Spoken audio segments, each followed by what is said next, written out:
बिस्मिल्लाहिर्रहमानिर्रहीम। ज़ियारत आशूरा में 18 मकामात हैं। अगर इन मकामात को मोमिन समझे तो मोमिन की ज़िंदगी आबाद हो सकती है। जल्दी जल्दी से चंद मकामात को गिनवाऊँगा, इंशाअल्लाह अगली मजालिस में उनकी तफसील में जाएंगे। मसलन आप एक जुमला अर्ज़ करते हैं कि माअकुम फ़िद्दुनिया वल आखिरा, मौला मैं दुनिया में भी आपके साथ रहना चाहता हूँ, आखिरत में भी। ये एक मोहब्बत करने वाले के जुमले हैं। और जितनी बड़ी दुआएं ज़ियारत आशूरा में किसी और ज़ियारत में नहीं है। और वल्लाह एक मकाम भी इंसान को मिल जाए वो इंसान जन्नती बन जाए। अय अहले बैत रसूल माअकुम फ़िद्दुनिया वल आखिरा, हम आपके साथ दुनिया में भी रहना चाहते हैं, आखिरत में भी रहना। इसे कहते हैं मकाम मअय्यत, यानी अहले बैत के साथ होने का मकाम। अब आप सोचें कि हम अहले बैत की मअय्यत को कैसे हासिल कर सकते हैं, इंशाअल्लाह ये अगली मजालिस में आएगा। अब जब मअय्यत में जाएंगे इसका मतलब हमें अहले बैत की ज़िंदगी करने का तरीक़ा पढ़ना होगा।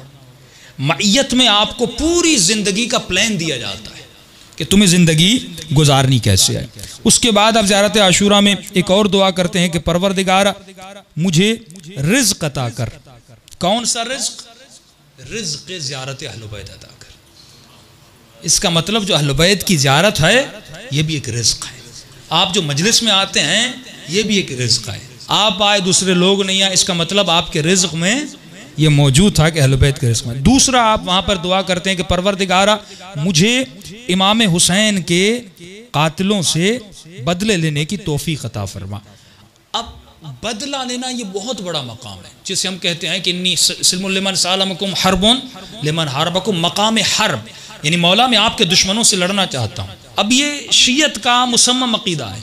हम उस हर शख्स से लड़ते हैं जिसने मोहम्मद और आले मोहम्मद से दुश्मनी की।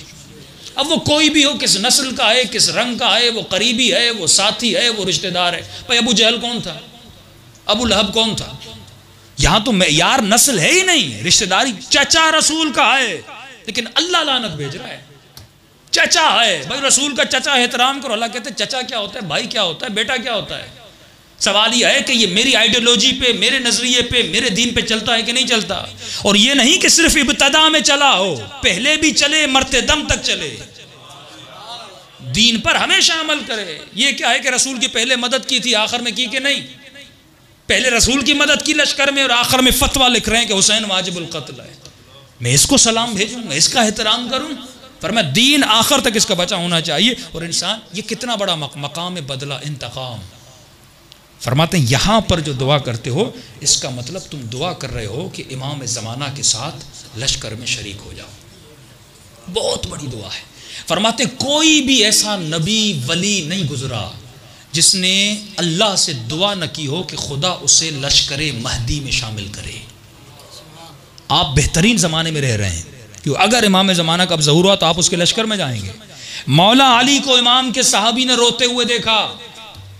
फरमाया मौला क्यों रो रहे हैं? इमाम फरमाते शौक़न लिरुयते, अपने महदी बेटे को देखने के शौक से रो रहा। उसका चेहरा कब देखूंगा, वो कब आएगा।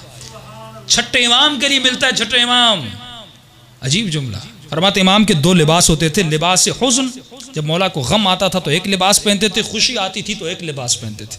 साहबी जब मिलने जाता है तो छठे इमाम ने लिबास हुज़्न पहना हुआ था, गम का लिबास। और इमाम के हाथ में इसी तरह एक डायरी थी या किताब थी, इमाम उसको पढ़ रहे थे, रो रहे थे। तो किसी ने कहा मौला क्यों रो रहे हैं? फरमाया ये किताब मुझे मेरे बाबा अली से मिली है। इस किताब में हमारे बेटे 12वें बेटे के अहवाल लिखे हुए, हालात लिखे हुए, उसके हालात को पढ़ के रो रहा हूँ कि मेरे उस बेटे पे क्या गुजरेगी। इस पे भी आऊँगा कि इमाम ज़माना पे क्या क्या गुजर रही है जिनसे हम वाकिफ़ नहीं हैं। आपने वो कत्ल नहीं देखे, आपने वो गारत नहीं देखी, आपने वो ख़वातीन की इज़्ज़तों का पामाल होना नहीं देखा, जो शाम में, जो यमन में, जो इराक़ में इतना जुल्म हुआ। हम एक चीज़ को देखने के बाद 3 दिन तक सो नहीं सकते। इमाम ज़माना ये हर लम्हा देख रहे हैं। कभी फरमाते मेरे दादा हुसैन हर रोज़ नमाज असर के बाद खुदा मुझे ये खून भरा कुर्ता दिखाता है। ये मजालिम, ये जुल्म इमाम अपनी आंखों से देख रहे हैं। उस इमाम पे क्या गुजर रही है, 1000 सालों से देख रहे हैं। छठे इमाम फरमाते मैं उसके हालात को पढ़ रहा हूँ और रो रहा हूँ। और जब भी इमाम का नाम आता था छठे इमाम अपने बेटे के एहतराम में खड़े हो जाते थे। इतना मकाम इमाम ज़माना का। मकाम क्यों है?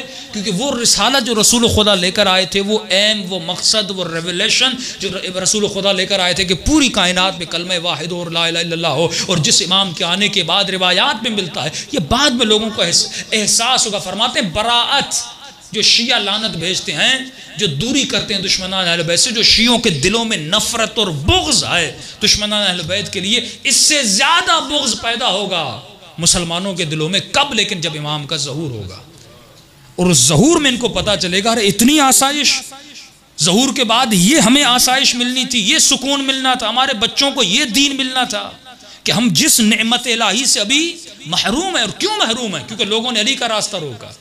अगर हुसैन को हुकूमत करने देते, अगर अली को हुकूमत करने देते, अगर हसन को हुकूमत करने देते, अगर औलाद रसूल को हुकूमत करने देते, आज तुम्हारे बच्चे आसाइश में होते, आज तुम्हारा बच्चा बीमार ना होता। और यही मिलता है कि जब इमाम ज़माना का ज़हूर हो जाएगा, फरमाते वो हुकूमत महदी, जब पूरी कायनात में निज़ाम मुस्तफ़ा नाफिज हो जाएगा, उस हुकूमत इमाम ज़मान में कोई बच्चा बीमार नहीं होगा, कोई बच्चा काफर पैदा नहीं होगा, उस सोसाइटी में कोई चोर पैदा नहीं होगा। उस हुकूमत